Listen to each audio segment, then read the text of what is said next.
Yes, mega Bible quiz 2026 episode 65 answer revealing വീഡിയോയിലേക്ക് എല്ലാ പ്രിയപ്പെട്ട പ്രേക്ഷകർക്കും സ്വാഗതം. ബൈബിൾ പോർഷൻ ഒരിക്കൽ കൂടെ പറയുന്നു.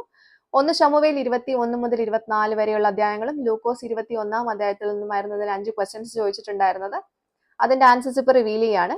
ക്വസ്റ്റ്യൻ നമ്പർ 1 ഇതായിരുന്നു: സങ്കീർത്തന പുസ്തകത്തിൽ 65 കൂടുതൽ പ്രാവശ്യം പറഞ്ഞിരിക്കുന്ന ഒരു പദവും പാഠഭാഗത്ത് ദാവീദ് പാർത്ത ഒരു സ്ഥലപ്പേരും ഒന്നാണ്. ഏത് എന്നുള്ളതായിരുന്നു ആദ്യത്തെ ചോദ്യം. ഉത്തരം സേല എന്നുള്ളതാണ്. 1 ശമൂവേൽ 23:25 ഈ ഉത്തരം കാണാൻ പറ്റുന്നത് കേട്ടോ. രണ്ടാമത്തെ ക്വസ്റ്റ്യൻ: 2 സംഖ്യകളും ഒരു ആഹാര സാധനവും ചേർന്ന ഒറ്റ പദം ഏത്? ഉത്തരം ഒരഞ്ചപ്പം. 1 ശമൂവേൽ 21:3 ഈ ഉത്തരം കാണാൻ പറ്റുന്നത്. ഇതിൽ സംഖ്യകൾ ഒരു എന്നുള്ളത് 1, 5, അതുപോലെ ആഹാര സാധനം അപ്പം എന്നുള്ളതാണ്.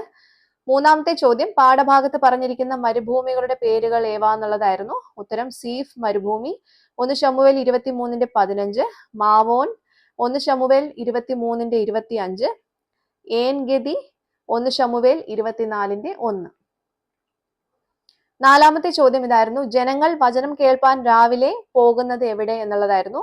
ഉത്തരം ദേവാലയത്തിൽ യേശുവിന്റെ അടുക്കൽ എന്നുള്ളതാണ്. ലൂക്കോസ് 21:38 വാക്യത്തിലാണ് ഈ ഉത്തരം നമുക്ക് കാണാൻ പറ്റുന്നത് കേട്ടോ.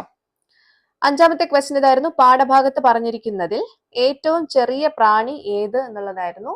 ഉത്തരം ചെള്ള് എന്നുള്ളതാണ്. 1 ശമൂവേൽ 24:14 ഈ ഉത്തരം നമുക്ക് കാണാൻ പറ്റുന്നത്. ഓക്കെ, അപ്പൊ എല്ലാവർക്കും ഉത്തരം കറക്റ്റ് ആയിട്ട് അയക്കാൻ പറ്റിയിട്ടുണ്ടാവും എന്ന് കരുതുന്നു. കറക്റ്റ് ആയിട്ട് ആൻസർ അയച്ചിട്ടുള്ള എല്ലാവർക്കും കൺഗ്രാറ്റുലേഷൻസ്. അടുത്ത പോർഷൻ പറയുന്നു: 1 ശമൂവേൽ 25 മുതൽ 28 വരെയും ലൂക്കോസ് 22 അധ്യായത്തിൽ നിന്നുമായിരിക്കും ക്വസ്റ്റ്യൻസ് ഉണ്ടാവുക. എല്ലാവരും വായിച്ച് തയ്യാറായിക്കോളൂ. അടുത്ത എപ്പിസോഡിൽ ക്വസ്റ്റ്യൻസുമായിട്ട് നമുക്ക് വീണ്ടും കാണാം. Till then, it's me, Angel, signing off. Bye and take care.